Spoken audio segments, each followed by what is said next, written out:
क्या रावण सच में कलयुग में पुनर्जीवित होगा? कुछ लोग कहते हैं कि रावण की मृत्यु के बाद नाकुल के लोगों ने उसके शरीर को नागलोक में सुरक्षित रखा ताकि भविष्य में किसी समय उसे पुनर्जीवित किया जा सके। लेकिन क्या यह सच है? मेरी व्यक्तिगत राय में रावण का पुनर्जीवित होना असंभव है। हम सभी जानते हैं कि रावण और कुंभकर्ण वैकुंठ के द्वारपाल जय और विजय थे, जिन्हें 4 कुमारों ने 3 बार पृथ्वी पर जन्म लेने का श्राप दिया था, जो सत्य युग में हिरण्यकश्यप और हिरण्याक्ष के रूप में, त्रेता युग में रावण और कुंभकर्ण के रूप में और फिर द्वापर युग में शिशुपाल और दंतवक्र के रूप में हो चुका है। इसलिए यह संभावना नहीं है कि रावण कलयुग में पुनर्जन्म ले। यदि हम इसे दूसरे दृष्टिकोण से देखें तो यह संभव है कि रावण पुनर्जन्म ले, लेकिन यह काल चक्र के समाप्त होने के बाद ही होगा, क्योंकि सनातन धर्म में 4 युग की पुनरावृत्ति बार बार होती है और काकभुशुंडी की कहानी के अनुसार उन्होंने रामायण को 11 बार होते देखा है। इस बारे में आपकी क्या राय है? कमेंट में जरूर बताएं।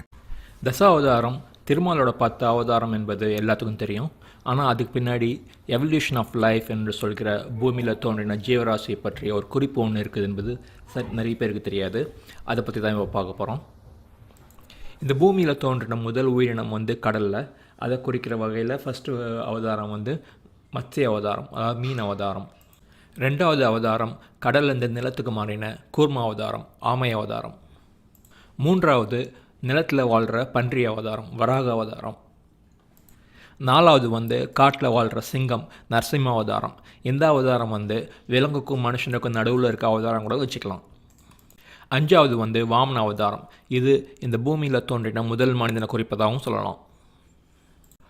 6வது அவதாரம் இந்த பூமியில் தோன்றின முதல் பிராமண சத்திரிய பரசுராம அவதாரம். 7வது அவதார புருஷன் என்று சொல்கிற ராம அவதாரம். இந்த உலகத்தில் இருக்க மனிதனெல்லாம் இவரை போல தான் இருக்கணும்னு குறிக்கிற வகையில் இருப்பது ராம அவதாரம். 8வது அவதாரம் பலராமர். இவர் கிருஷ்ணரோட அண்ணர். கிருஷ்ணரோட அண்ணன் அவதாரமாக இருக்கும்போது ராமரோட தம்பி ஏன் அவதாரமாக இல்லை என்பது ஒரு கேள்விக்குறி. 9வது அவதாரம் கிருஷ்ண அவதாரம். நம்மளுக்கு பகவத்கீதையை தந்தவர், இந்த உலகத்தில் தர்மம் தான் ஜெயிக்கும் என்பதற்கு உதாரணமாக இருந்தவர். 10வது அவதாரம் கல்கி அவதாரம். இவர் வரும்போது இந்த உலகம் அழியும் என்பது ஒரு நம்பிக்கை. நவராத்திரி போது பெரும்பாலுமான குழுக்களில் தசாவதாரத்தை நீங்கள் இதே ஆர்டரில் பார்க்கலாம். வீடியோ பார்த்ததுக்கு நன்றி, வணக்கம். 2ஆம் குலோத்துங்க சோழன் கடைசி காலகட்டத்தின் 3வது மன்னர். இவர் தந்தை காலத்துல தொடங்கின சிதம்பர ஆலயம் சீரமைப்பு பணியை இவர் தொடர்றாரு. சீரமைக்கிறதால கோவில்ல இருக்க விஷ்ணு சிலையை அகற்றணும் அப்படிங்கிற ஒரு நிலைமை ஏற்படுது. அதுக்கு சில வைணவர்களும் ராமானுஜரும் எதிர்ப்பு தெரிவிக்கிறாங்க. ஒரு தனி கோவிலே கட்டி அங்க விஷ்ணு சிலையை வைக்கலாம் அப்படின்னு சொன்னாலும் கேட்க மாட்டாங்க. மத்திய காலகட்ட மன்னர்கள் அழிச்ச மத கலவரம் எதுவும் மீண்டும் வந்துடக்கூடாது அப்படிங்கிறதுக்காக 2ஆம் குலோத்துங்கன் ராமானுஜரை கைது செய்ய ஆணையிடுறாங்க.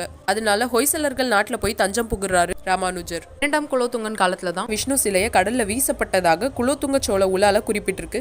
2ஆம் குலோத்துங்க சோழனை தான் கிருமிகண்ட சோழன் அப்படின்னு அழைப்பாங்க. இந்த கிருமிகண்ட சோழன் தான் கோவிந்தராஜ சிலையை அகற்றினதா வைணவ நூல் ஒன்றுல குறிப்பிருக்கு. ஸ்ரீரங்கம் கோவில்ல இருக்கிற கல்வெட்டுல 2ஆம் குலோத்துங்க சோழன் கிருமிகண்ட சோழனோட மகன் அப்படின்னு குறிப்பிட்டிருக்காங்க. 2ஆம் குலோத்துங்க சோழன் ஹிஸ்டரியை பொறுத்தவரை இன்ஃபர்மேஷனை விட கன்ஃபியூஷன் தான் அதிகம். நீலகண்ட சாஸ்திரியும் TN சுப்பிரமணியனும் 2ஆம் குலோத்துங்க சோழன் விக்ரம சோழனோட மகன் இல்ல, மேலும் வாரிசு வரிசையில பிளவு ஏற்பட்டிருக்கும் அப்படின்னு சொல்றாங்க. அப்படி நம்ம மிஸ் பண்றது எந்த மன்னர் அப்படிங்கிறது இதுவரை தெரியல. இடங்கள் போட்டு நடித்த உலகநாயகனுடைய தசாவதாரம் படம் சொல்லப்போனால் இந்த மாதிரி ஒரு கதையை இவரை தவிர வேறு யாராலையுமே யோசிக்க முடியாது.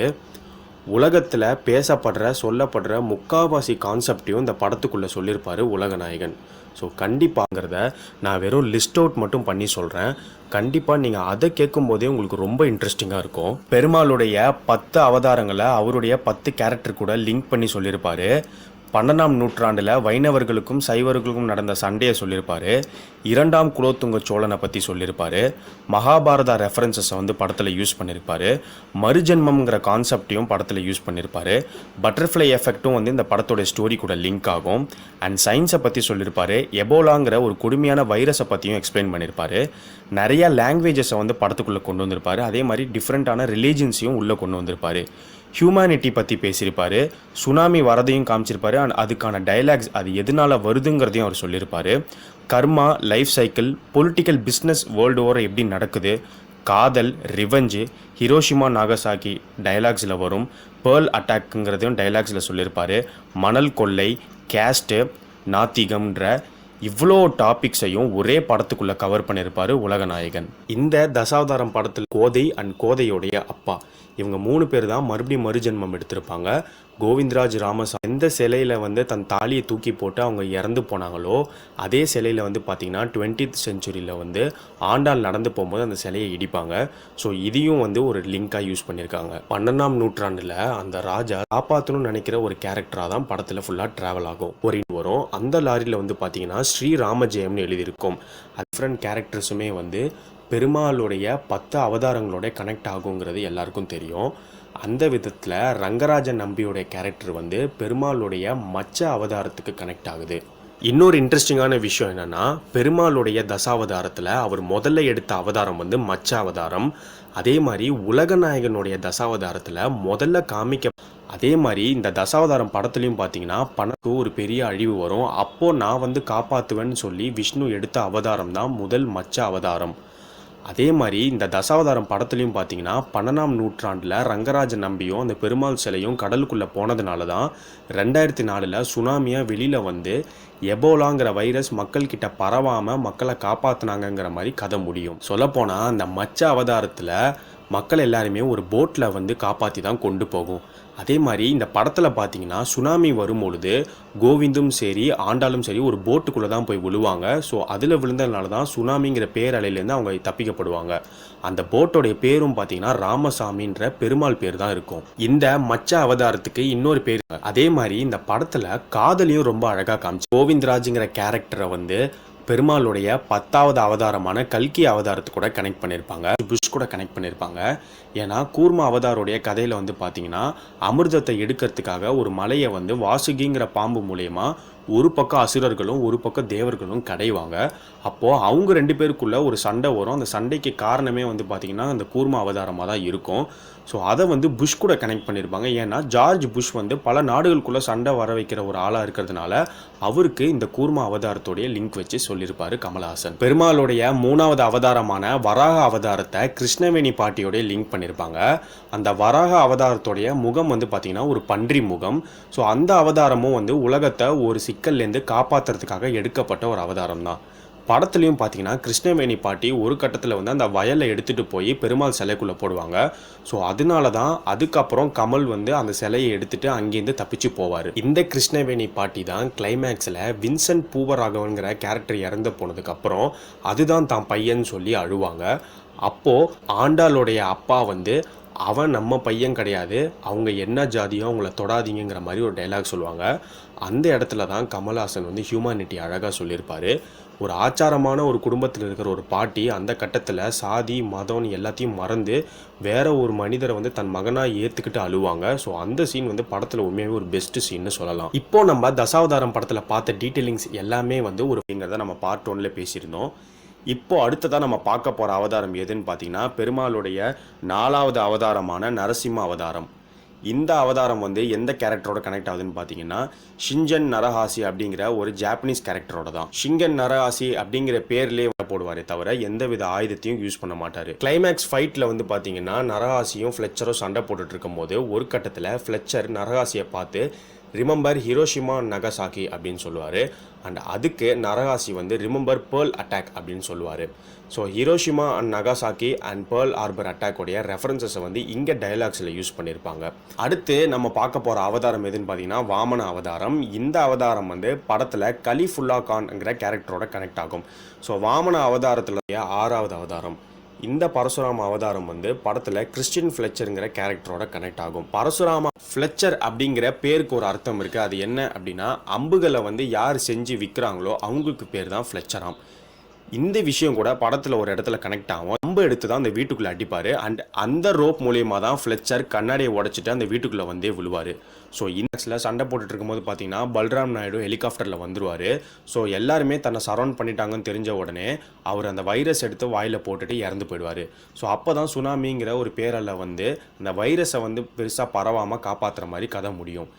இப்படி தான் கிளைமேக்ஸ் நடக்க போகுது அப்படிங்கிறத முன்னாடியே வந்து கமல்ஹாசன் சொல்லியிருப்பார். அது யூஎஸில் ஒர்க் பண்ணுற அந்த இடத்துல அணு அப்படிங்கிற அந்த குரங்கு வந்து அந்த வைரஸ் எடுத்து வாயில் போட்டு இறந்து போகும். உடனே அந்த வைரஸ் பரவிடக்கூடாதுங்கிறதுக்காக டோர்ஸ் எல்லாத்தையும் க்ளோஸ் பண்ணி NaCl ஆன் பண்ணுவார் கோவிந்தராஜ்.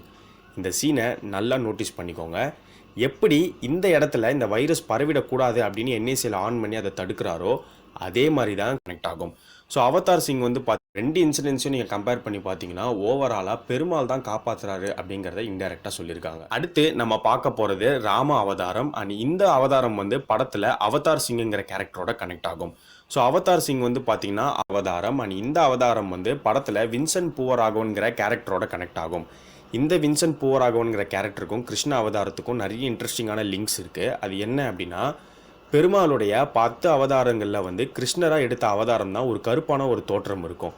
அண்ட் அதே மாதிரி இங்கே இருக்கும். இதே மணலை திருடுற மகாபாரதத்தில் திரௌபதியோடைய சேலையை உருவும் போது கிருஷ்ணர் தான் அந்த இடத்துல வந்து திரௌபதியை காப்பாற்றுற மாதிரி இருக்கும். இதே மாதிரி ஒரு சீன் வந்து இந்த தசாவதாரம் படத்துலையும் இருக்குது. அது எங்கே அப்படின்னா, ஆத்து மணலை திருடுறதுக்கு ஒரு கேங் அங்கே வந்திருக்கும். ஸோ அந்த இடத்துல தான் வந்து கோவிந்தராஜும் ஆண்டாளும் மாட்டிப்பாங்க. ஸோ அப்போது ஆண்டாளுடைய சேலையை உருவும் போது ஆண்டாள் வந்து பெருமாள் அப்படின்னு கத்துவாங்க. அப்போ தான் வின்சென்ட் பூவராகவனுடைய இன்ட்ரோவே வரும். ஸோ அந்த இடத்துல பூவராகவன் வந்ததுனால தான் கோவிந்தராஜும் ஆண்டாளும் ஒரு லாரி எடுத்து அங்கேருந்து தப்பிச்சு போவாங்க. இதில் இன்னொரு இன்ட்ரெஸ்டிங்கான விஷயம் என்ன அப்படின்னா, கோவிந்தராஜும் ஆண்டாளும் தப்பிச்சு போகிற அந்த லாரியில் பார்த்தீங்கன்னா கிருஷ்ணருடைய குழந்தை பருவ ஃபோட்டோ தான் ஒட்டியிருப்பாங்க. கிருஷ்ண அவதாரத்தில் கிருஷ்ணர் வந்து எப்படி இறந்து போவார்னு பார்த்தீங்கன்னா, ஒரு அம்பு வந்து அவர் காலில் குத்தி தான் இறந்து போகிற மாதிரி இருக்கும். அதே மாதிரி இந்த படத்தில் வின்சென்ட் பூவராகவன் வந்து சுனாமி வந்ததுக்கப்புறம் ஒரு காருக்குள்ளே மாட்டிப்பார். ஸோ அப்போது ஒரு ராடு வந்து அவர் காலில் குத்திரும். ஸோ அதனால அந்த கார்லேருந்து அவரால் தப்பிக்க முடியாமல் தண்ணிக்குள்ளே மூழ்கி இறந்து போயிடுவார். அடுத்து நம்ம பார்க்க போகிறது பலராம அவதாரம். ஸோ இந்த பேர்லேயே நீங்கள் கண்டுபிடிச்சிருப்பீங்க. இந்த அவதாரம் வந்து படத்தில் பல்ராம் நாயுடுங்கிற கேரக்டரோட கனெக்ட் ஆகும். பலராம அவதாரம் வந்து கிருஷ்ணருடைய அண்ணனாக தான் அந்த அவதாரமே வரும். ஸோ கிருஷ்ணரை கம்பேர் பண்ணும்போது கிருஷ்ணரை விட வெள்ளையாக இருக்கிற மாதிரி தான் அந்த அவதாரத்தில் சொல்லப்பட்டிருக்கு. இதை இந்த படத்தோட நீங்கள் கோவிந்த் ஒர்க் பண்ணுற இடத்தோடைய பேர் வந்து பிஏகிள். அதோடைய சிம்பிளை நோட் பண்ணுங்கள், 666 மாதிரி இருக்கும். ஸோ 666 அப்படிங்கிற நம்பர் வந்து டெவிலை குறிக்குது. ஸோ அதே மாதிரி அந்த வைரஸை ஒரு பாக்ஸில் வச்சுருப்பாங்க. அந்த பாக்ஸோடைய பாஸ்வேர்டு என்னன்னு பார்த்தீங்கன்னா 00666. ஸோ இந்த வைரஸ் எவ்வளோ தசாவதாரம் படத்தில் இருக்கிற ஹிடன் டீட்டெயில்ஸ். ஸோ இவ்வளோ ஹிடன் டீட்டெயில்ஸ் இருந்ததுனால தான் நாங்கள் பார்ட் 1 பார்ட் 2ன்னு 2 வீடியோ போட்டிருந்தோம். இந்த படம் ரிலீஸ் ஆகி 11 வருஷம் ஆகுது. ஸோ 11 வருஷத்துக்கு முன்னாடியே இவ்வளோ ஹிடன் டீட்டெயில்ஸ் வச்சு ஒரு படம் எடுத்திருக்காங்கன்னு நினைக்கும் போது ரொம்பவே ஆச்சரியமாக இருக்குது. இந்த வீடியோ உங்களுக்கு பிடிச்சிருந்தா ஷேர் பண்ணுங்கள். மறக்காமல்